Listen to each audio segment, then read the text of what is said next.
All right, let me start with this. I'm not putting it on because it's too cold here, but it's my Irvine shirt with the anteater saying Zot. And of course, you can't find an anteater in Irvine, California, except for the statue on campus, which is awesome. Dave, how are you? Doing well. It's good to see you, Lee.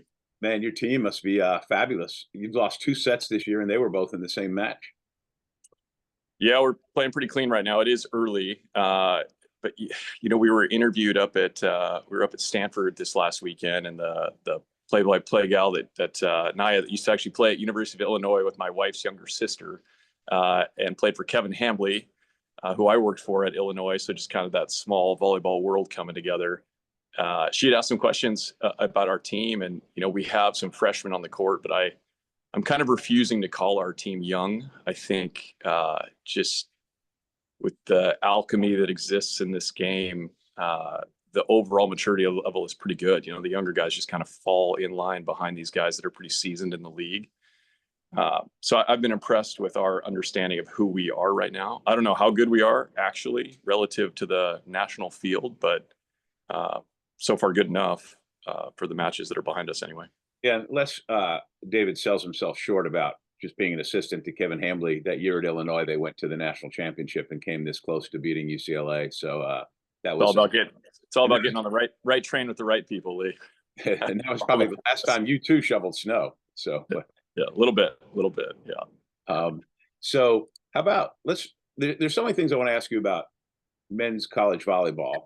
The championship is in May at Ohio State, which traditionally is a good draw. They pack well there, and that's a good thing. And the field is expanding to 8 this year, I believe, legit 8, and have a true format.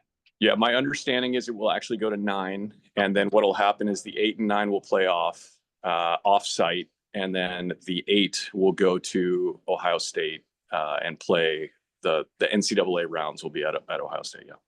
There's a good chance that the Big West will be well represented. And Columbus, you right now, number one and this is before the AVCA poll comes out. Sure. Today we're doing this Monday, it'll post Tuesday. But Long Beach State, number 1, you're number 2, Hawaii's number 4. And then 14 is UC Santa Barbara, 15 is UC San Diego, and 16 is CSUN. I mean, and it's only a 6-team league, right? Yeah. No, all 6 teams really, and we've been living week to week a little bit, so I haven't kept up as much across the country as I will later in the season. But it seems like all 6 teams in the Big West right now are some of the top teams in the country and would do well against anyone.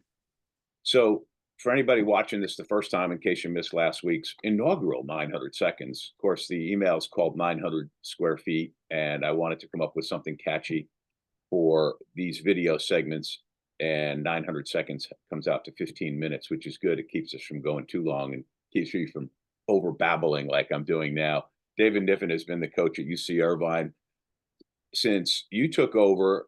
Correct me if I get this right. You took over in 2013 after John Spara, for whom you were an assistant coach, left to go to UCLA. And of course, he did pretty well there and has become the Olympic coach and now is the CEO of USA Volleyball. And you've had great success at Irvine. So you're over a decade as the head coach there.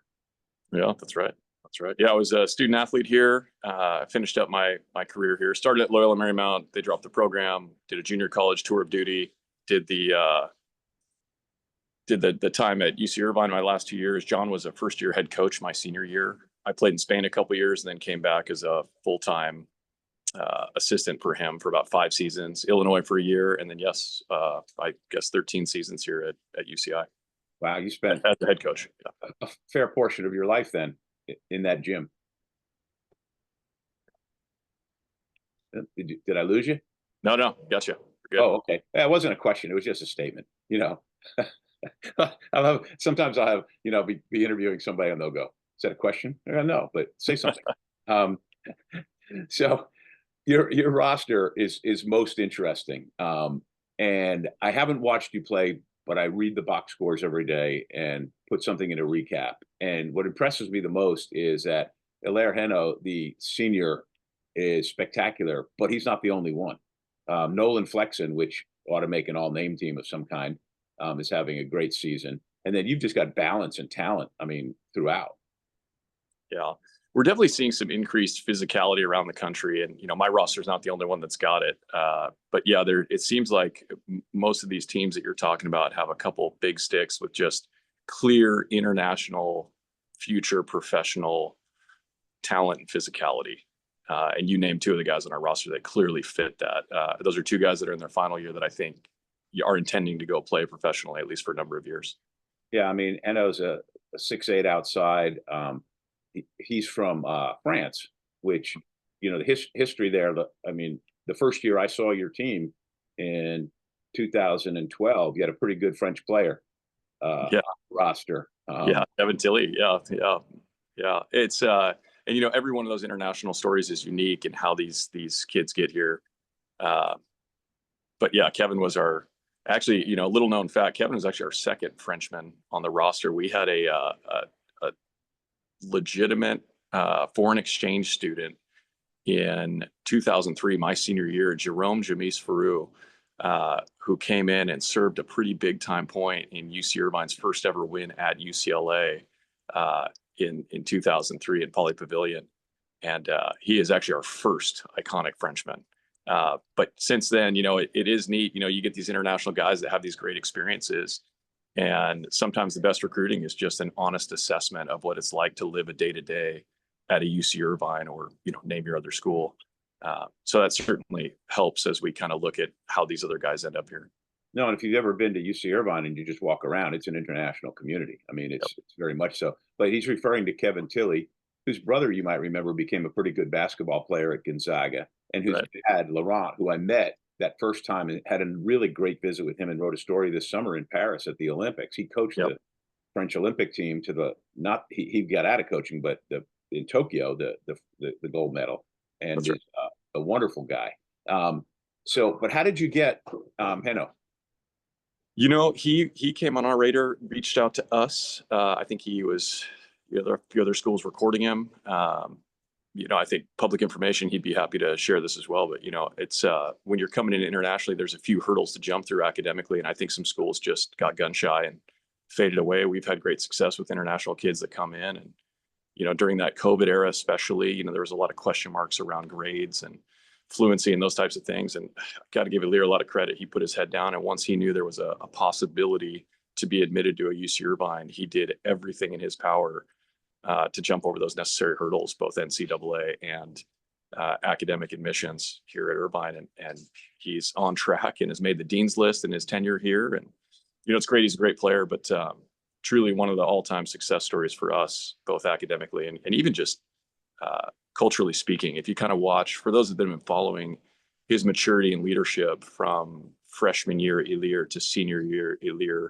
is markedly different. And it should be. I mean, no one should come through this program and be unchanged. But he'll certainly be an exemplar for us for years to come.